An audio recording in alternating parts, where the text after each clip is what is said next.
he says, I think I had a creative ligament get stretched, like an injury to his mind after it. I mean, he's talking about exhaustion. He's sick. I mean, he writes this thing with the last like gusto he's got, and then he sends it out and it does.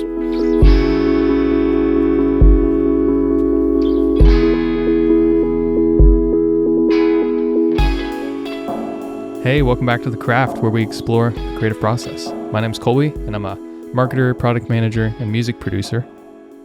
And I'm Carter, a writer and PhD student at the University of Kentucky. And today we get to talk about John Steinbeck. This is going to be the first episode of a kind of new series experiment we're running here on The Craft, where we do an artistic case study. Essentially, we want to take a compelling story from an artist that we've been inspired by and kind of jump off from there and just talk about their creative life, their practices, try to reverse engineer a little bit, what made them tick, and how can we learn lessons from their creative process. And I don't know, this is the kind of stuff that we're talking about all the time, so I think it'll just be a very natural outflow of the kind of conversations that we love. So I'm really excited about it. Carter's going to kick off the first one today with Steinbeck, like I said, but I also think I have picked my first profile, so I'm excited for that. I don't know if I want to say it yet. I'll hold off, but yeah, I'm excited for this series. Is there anything else you want to add, like to the intro here of like what this series is or why we're doing it? Other than the intrigue of, I don't even know which one you're thinking about doing. It's exciting. Yeah, I think we're always inspired by the lives of creatives, and I think we wanted to kind of share some of that inspiration on The Craft. And so a lot of The Craft is we try to do the thing that we like to listen to. You know, you've heard advice, write the thing you want to read, make the music you want to listen to. Like, we like this. And so that's a lot of why we're doing it. I love learning about artists. Just the other day, I was watching a YouTube lecture on Caravaggio, the Renaissance painter. So I was like, I just love learning about artists. Well, I think it's the story. Like you see yourself in other people's stories. You connect to something. Like there's something, I'm always drawn to those YouTube videos that deconstruct how they made the album or the story behind the book. You know, the story behind the story, the sit down with the director, you know, that stuff really draws me in. And so I think that's kind of what we want to do is look for those stories. Like another great example, I was listening to like Founders Podcast, one of the best shows. Totally check that out if you're interested in not even just business, but there's some really good episodes on some more creative fields. Like they did a whole episode on the biography of James Cameron. And so I watched Avatar this week, but yeah, man, I think it's kind of in that similar vein of Founders, like reading the books, listening to the shows, and pulling out those stories and sharing them here about these great artists. Yeah, that's great. Well, let's get into things. John Steinbeck is an American writer of the 20th century, born in 1902, died in 1968. He's in California. He's doing tons of on-the-ground research for his work. The ones that people will know from him are the novels usually Of Mice and Men, as well as The Grapes of Wrath, which won the Pulitzer, and then he eventually won the Nobel Prize in Literature as well. So he's a big deal in American lit. He is one of my favorite writers. I'm working on him in my dissertation. I'm actually working on a chapter on Steinbeck right now, so it's perfect time. And Steinbeck deals with a lot of themes. He deals with themes of social pressure, and he deals with themes of economic injustice, but more so at the bottom of everything, he's dealing with really what it means to be human. And so the people in his novels are deeply, deeply human. And they struggle with problems, and they search for reconciliation, and they're funny, and they're tragic, and you love them and you hate them. Bob Dylan has this great line. He says, everybody you meet is a character from a Steinbeck novel at some point in time, which is just a great line. But that pretty much sets things up.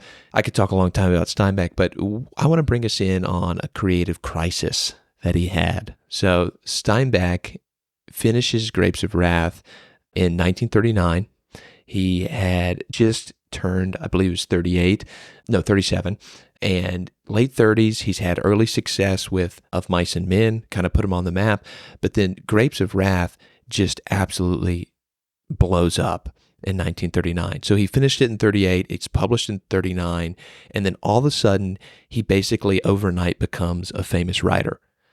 He's got tons of fan mail. He's got tons of hate mail, death threats. The book itself was very incendiary because of its depiction of the plight of migrants in California. So you had a lot of Californians that thought it was a bad view of the farmers. You had people thinking that it was communist propaganda, which it wasn't. You had people accusing it, using it as propaganda, but it wasn't. And so it basically creates this giant culture wars, as we would think about it, about the book.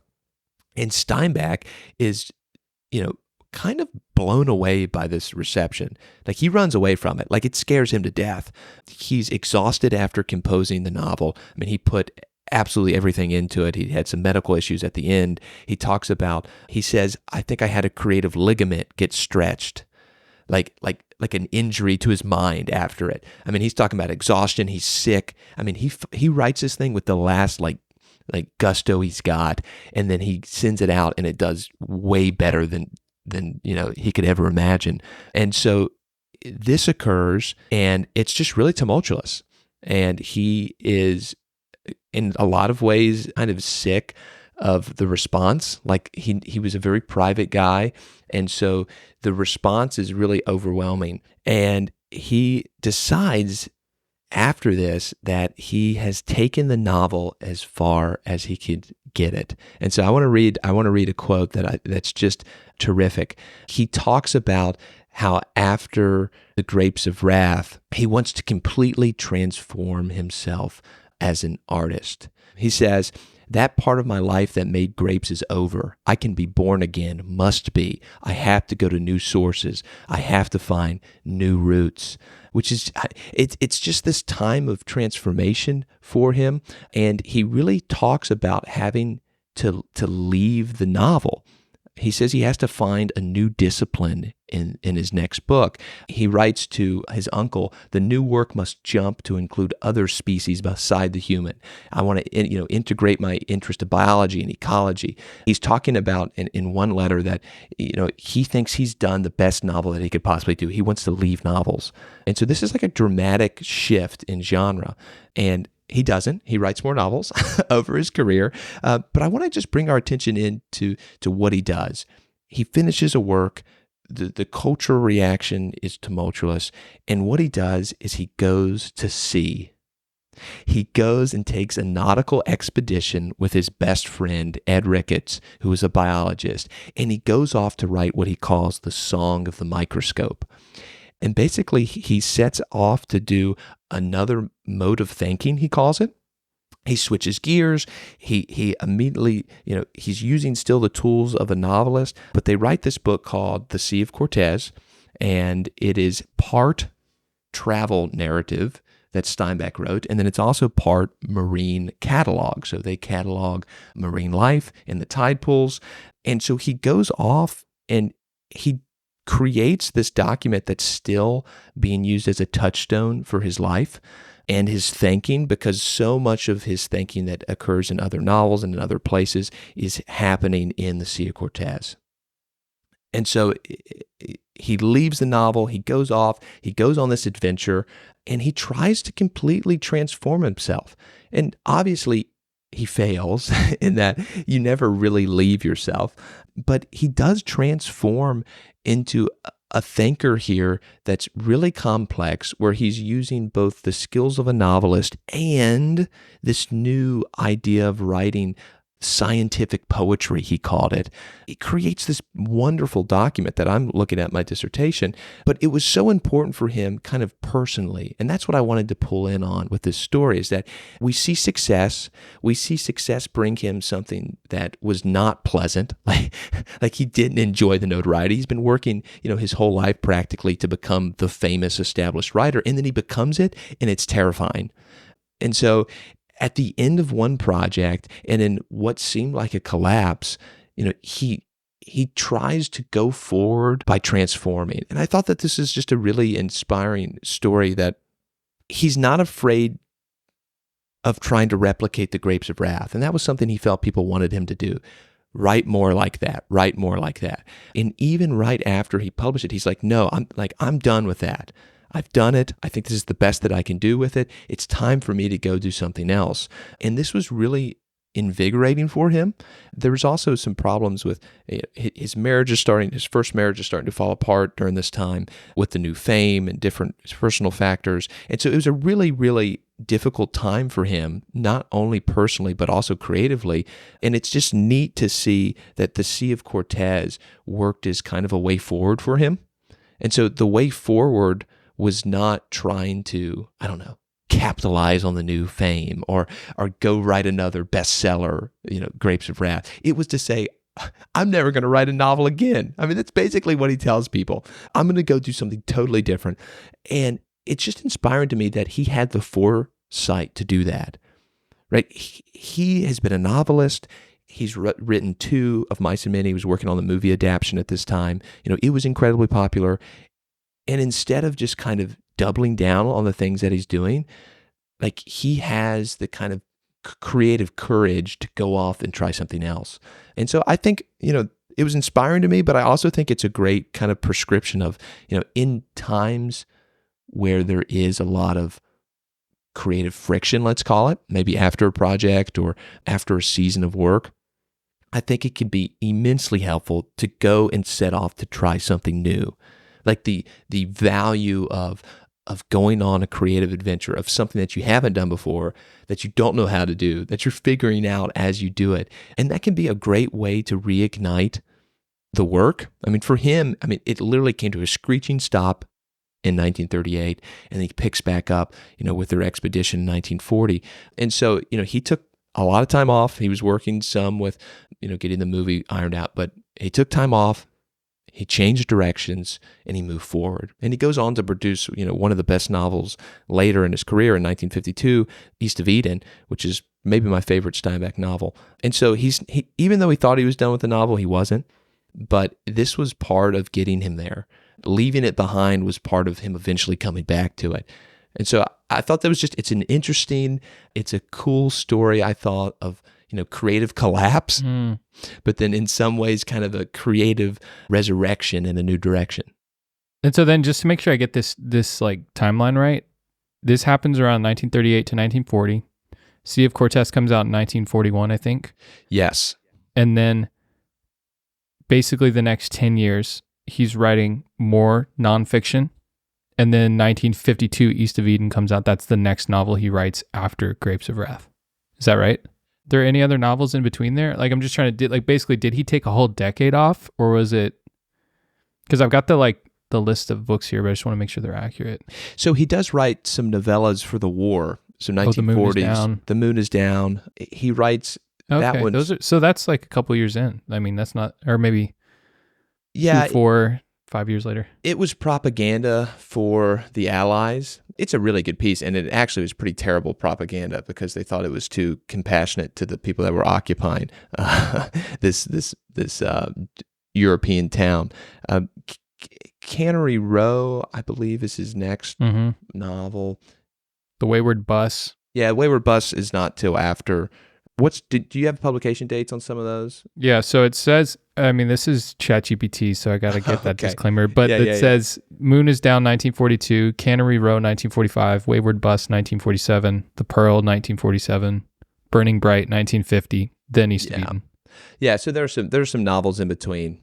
So I guess, I was missing that. Yeah, Cannery Row is really popular, but it's very different than Grapes of Wrath in his early writing. So it is also kind of an experiment in a lot of ways, even though there's some continuity in his thought. The Wayward Bus is not really considered that great, and it's not super good. But East of Eden he's called kind of like what he's been working at his whole career. I mean, he's got a line in a letter. He says, this is my big book. This is the one I'm leaving behind. Everything's worked towards it. And so it's neat to see that in perspective, that although it seemed that way in 1952, a decade earlier, he was ready to be done with the novel for the rest of his life.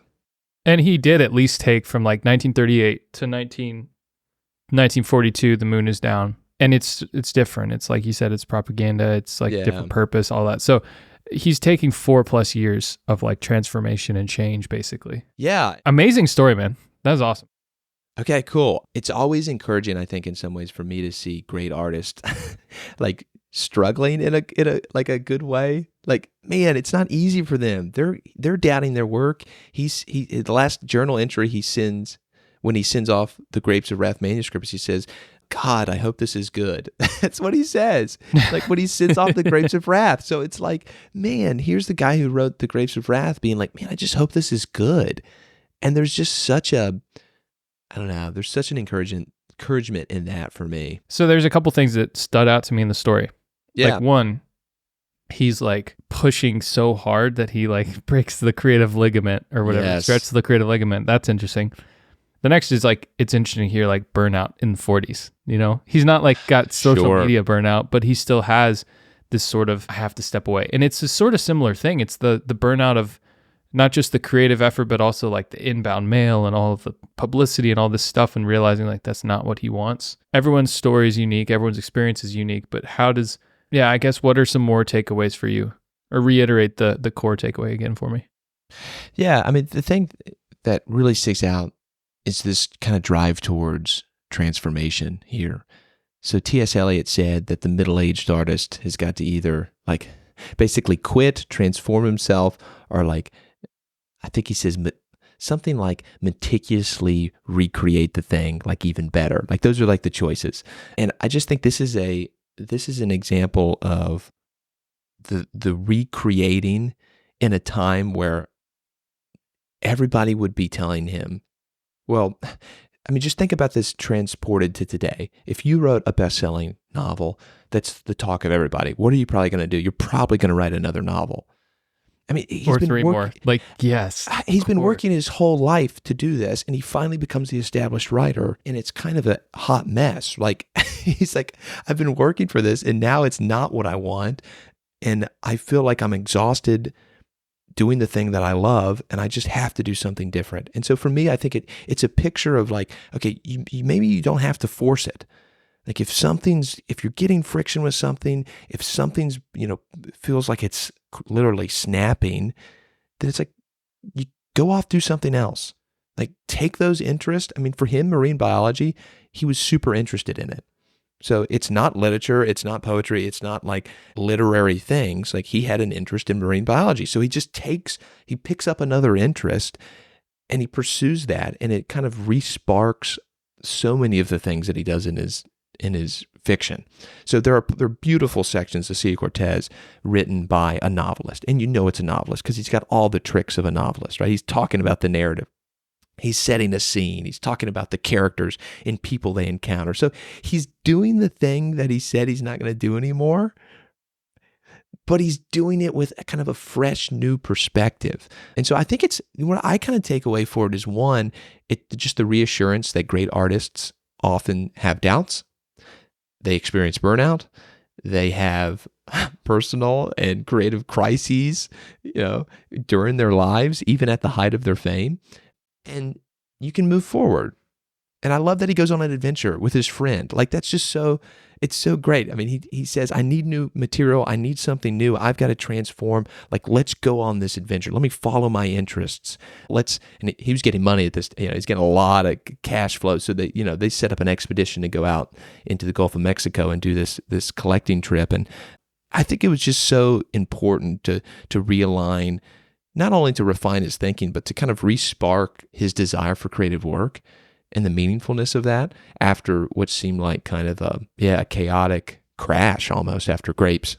So there's almost a theory, like it's like you finish the work, you burn out, but then you always come back to the creative work, I guess is one way of saying it. It's like you get to the end of the work and you're like, I can't do this anymore. But it's like basically like getting to the end of your workout and being like, I can't do this anymore. It's like, well, you just did it. So like, don't think about, can you do it again? Just breathe, take a break, come back later. But the time scale is so different that it's hard to fathom, because it's not like going to the gym Tuesday, coming back Wednesday. It's like working on an album for a year, taking 6 months off. But you're like, in those 6 months, where's your headspace? Are you feeling like peaceful about it? Or are you like, I need to be doing something? I should be. Like for me, I think it's easy to focus on like these low level time scales. Like, I'm not doing enough these weeks and months. But then when you zoom out, it's like, this is a transformation, a shift of like months and years.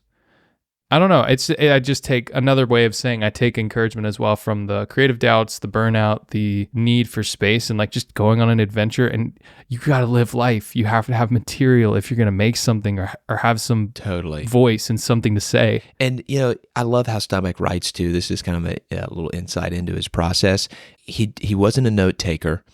So when he goes, his travels with Charlie, trip across America, didn't take notes. And on the Sea Cortez, he doesn't. So his buddy, Ed Ricketts, he takes a daily journal. And so Steinbeck referenced that journal to kind of like help get the timeline of what they did. But he loved to say, like, he's got a line in Travels that things have to ferment, right? That things have to like sit inside of him before they're expressed. And so it's cool too that, during the process of the Sea of Cortez, he was there 100% present. Like he's not like in the back, like saying, "Ooh, this may be a cool angle on this," and like jotting down all these notes. Like he's living it. They're doing it. They're having these long discussions about, proper scientific and phenomenological thinking. They're doing this, and he's there 100% present. And then later, after the voyage, he circles back to write. So he does, most of the writing in early 1941 from January to July.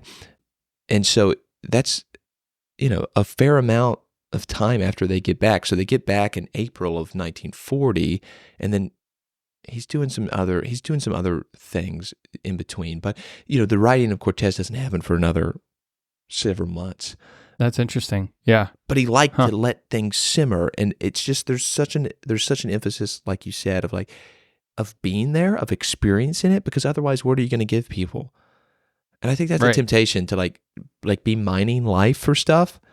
And yes, it is totally just like, how can I suck all the creative ideas out of this experience and like you're going straight to, ooh, this is a song idea. I'm going to write this down. I'm going to do this, that. And you're not letting things run their course and just going with the flow almost. And it's pulling you out of the moment and like, not in a, it sounds kind of cliche, but it's pulling you out of the experience.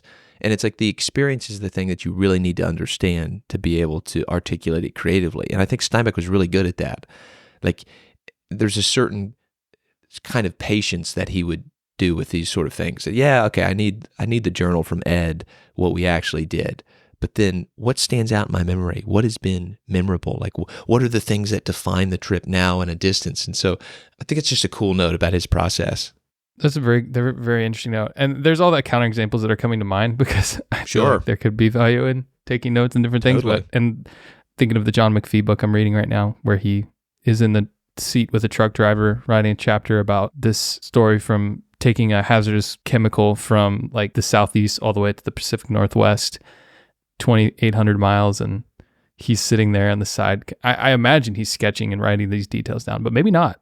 But man, that transformation, that idea of taking a trip or a space after, it's kind of the dream in some sense. Like Cal Newport recently said this on his podcast. There's kind of this trend where as you do more remarkable work and get more experience, what happens is you get way more opportunities. And then the thing that you kind of want is you work really hard and you get more remarkable skills. And then that leads you to have what he calls career capital, which then lets you do more interesting stuff or like have to work less or choose what you work on. But then you get inundated with all these requests from people.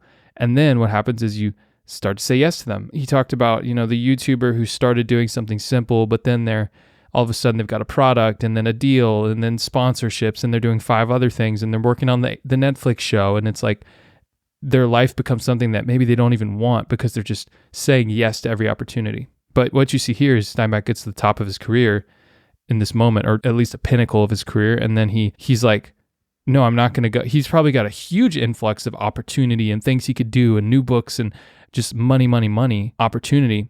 And he just like, no, I'm going to choose to, and it seems like it's more out of a crisis and not out of like a peaceful place, but it just seems like I'm going to do the thing that I want to pursue. Like I want to explore and I want to step away. I'm not just going to be like handcuffed to this. I'm actually going to use the capital, the opportunity that I've been given to move in the direction I want to go. So that's great. Something to think about is that he did take some of the opportunities. So, he did work on screenplays of Mice and Men and of Grapes of Wrath, like as they were popular. So he did that. But you're absolutely right. He didn't just kind of start to scramble after what was working. I think that's what kind of inspires me in a lot of ways. Like he recognized like Grapes he had to write it, but he didn't want to keep writing it. Although he constantly complained, and he complained to his fellow American writer, John O'Hara, like they want us to keep writing the same things because they know they'll sell. And so even in the 1940s, like there's the temptation to just kind of rip off yourself and keep doing the same stuff.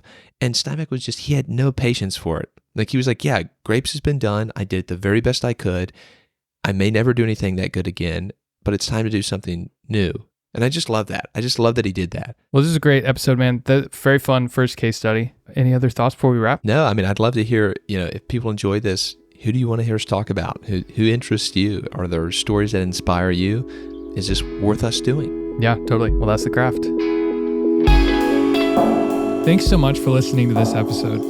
If you like this episode, please follow the show so that you get notified about the new ones that come out. We drop a new episode every 2 weeks on Wednesday mornings. And also just please send the link to one friend that you think would enjoy this. That helps us so much. If you have any ideas for other people we should have on the show, topics we should talk about, or even just feedback on how we can improve, you can send us an email at heycraftpodcast@gmail.com. Lastly, our cover art was designed by Elizabeth Newell. You can learn more about her work at elizabethnewell.work or on Instagram at ElizabethIsADesigner. Thanks for listening. See you in 2 weeks.